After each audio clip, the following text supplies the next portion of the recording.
assunto Sim. Irã, é uma oportunidade de vários países colocarem suas cartas na mesa, né? Porque tava todo mundo, talvez até tivesse intenções de fazer o que está acontecendo agora, mas como o mundo estava calmo, ia chamar muita atenção. Parece que quanto mais conflito tem, parece que tem a possibilidade de mais conflitos. Porque o mundo não consegue... Os Estados Unidos não vai intervir porque está cuidando de não sei o quê, e tem eleição nos Estados Unidos. Então é muito complicado atualmente, né? Tem um negócio, Vilela, que é o que a gente chama de ordem internacional. E quando você abala a ordem, você cria um ambiente... Falando ordem como uma grande massa que está funcionando mais ou menos. As engrenagens estão funcionando. Uma engrenagem que ela tem regras de funcionamento. Tá. Não são regras escritas como numa constituição de dentro de um país. Não tem a polícia, não tem o judiciário para aplicar a lei e a regra. Então tem um monte de coisas que não são exatamente igual. Mas existe uma ordem. E essa ordem ela está sendo afetada. E quando a ordem é afetada, ambientes de desordem, eles são... A gente falou disso quando falamos de Cracolândia aqui. A gente pode falar disso quando a gente imagina criminalidade ou estudo sobre criminalidade, janela quebrada. Lugares de desordem, eles são indutores ou eles são atrativos para mais desordem. E todo mundo se comporta assim, o ser humano é assim.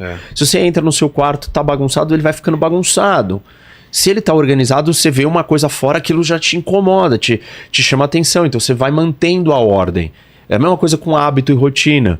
Conforme você vai entrando na rotina, vai dormindo na hora certa, ou vai parando de mexer no telefone, sei lá que horas, ou vai fazendo uma série de coisas, aquilo começa a se tornar parte da regra, da ordem.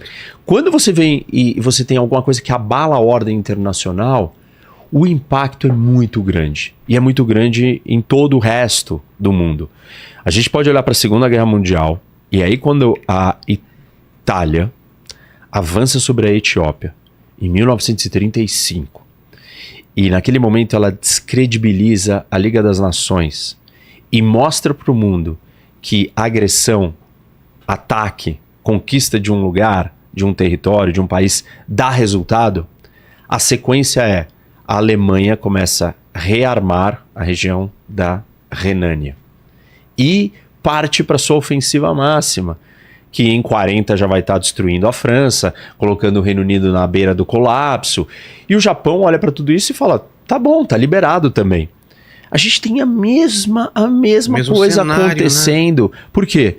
A gente foi lá, quando vem a guerra da Ucrânia, e a guerra da Ucrânia você colocou bem, ela não é em 22. Não. Ela começou em 14. E ali já não fizeram nada. Foi um pequeno teste, não aconteceu nada. Então vamos dobrar a aposta. Dobrou a aposta. Quando ele dobra a aposta, quando Putin dobra a aposta invadindo a Ucrânia, aí o mundo começa a se desfigurar. Por quê? Aí vem o ataque do Hamas do jeito que veio. E veio porque o Irã apoiou. O Irã apoiou porque sentiu que a coisa está mais confortável. A Coreia do Norte começa a fazer coisas, vender arma para a Rússia. A Venezuela começa a cogitar que ela vai invadir a Guiana. Isso só está acontecendo por causa desse pontapé inicial de desordem. O Azerbaijão conquistando o território na Armênia, os golpes todos em instabilidade imensa dentro da África. Essas coisas elas não estão desconectadas.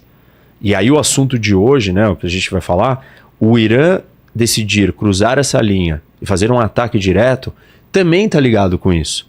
Também tá ligado com a sensação de que, o mundo tá podendo se fazer mais no mundo. Estados Unidos não tá com essa moral toda que tinha Isso, antes. Os Estados Unidos não consegue dar conta de tantos problemas, não consegue segurar. Tem outros dois grandes players, que a China e a Rússia, se juntaram com o Irã, e se juntaram com a Coreia do Norte e com a Venezuela, que eu chamo desses caras de eixo das ditaduras. O eixo das ditaduras formaram um grande bloco que estão trabalhando em conjunto, e esse bloco está se sentindo forte. Um tem o apoio do outro, são aliados.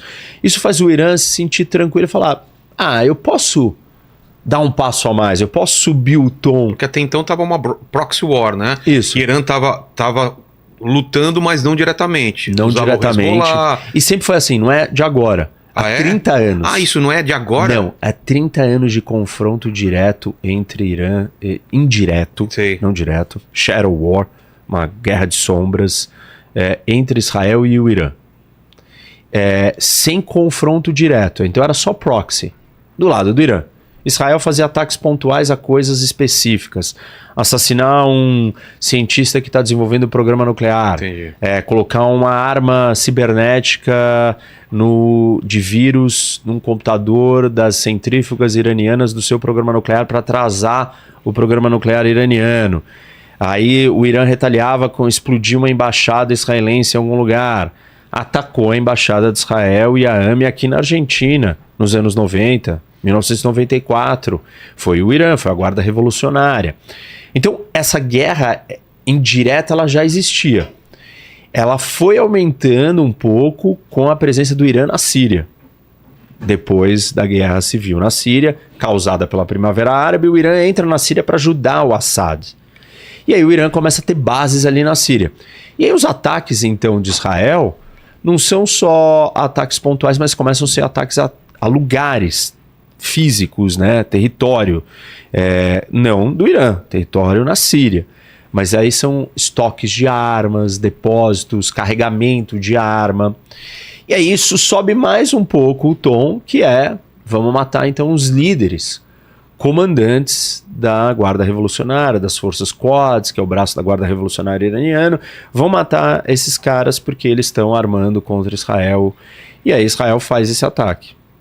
A embaixada? A embaixada, E Israel toma essa decisão porque ela sabia que ia ter uma retaliação se ela fizesse isso, ou ela não imaginava. É uma aposta, foi feita uma aposta, dentro de uma lógica de percepção. E a lógica de percepção israelense foi a seguinte: olhou e falou assim, como é que o Irã reagiu em 2020, quando os americanos, o Trump, vai lá e ataca e mata o Soleimani, que é o líder da Guarda Revolucionária. Qual foi a resposta do Irã? Nada.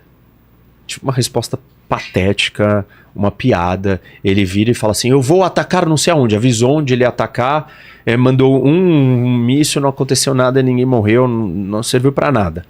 Então Israel olhou para isso e falou assim, quando a coisa fica mais séria, o Irã não tem coragem de responder diretamente. E por quê? Porque o Irã não tem capacidade de um confronto direto. O Irã não é uma potência militar preparada para um confronto direto contra Israel e os Estados Unidos. Um confronto contra Israel é um confronto contra os Estados Unidos. Claro. Porque é um país gigante, é um país muito grande, mais de 80 milhões de pessoas, contra Israel, que é um país pequeno. Então, dependendo do nível desse conflito, os Estados Unidos entraria. E o Irã sabe disso. Então, o Irã não está preparado para esse nível de guerra, não quer isso, não demonstra querer. O Irã adotou uma estratégia indireta, que é uma estratégia que normalmente o terrorismo usa. A tática terrorista é o quê? Ataque indireto.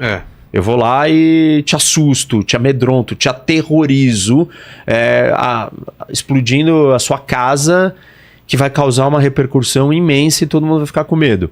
O Irã faz isso. A estratégia do Irã para vencer Israel é indiretamente. Então ele acha que ele está minando Israel, está enfraquecendo, Israel está em declínio. O ataque do Hamas, 7 de outubro, é um exemplo de que Israel estaria ficando mais fraca e perdendo legitimidade. A resposta israelense vai tocar nisso também. Então o Irã entende que estava dando certo. E o Irã, há 20 anos atrás, não é o Irã de hoje. Nos últimos 20 anos, nas últimas 2 décadas, o Irã ficou muito mais forte do que ele era. O Irã não controlava o Iraque. O Irã não estava dentro da Síria. Tem até um mapa lá da região para dar uma entendida, né?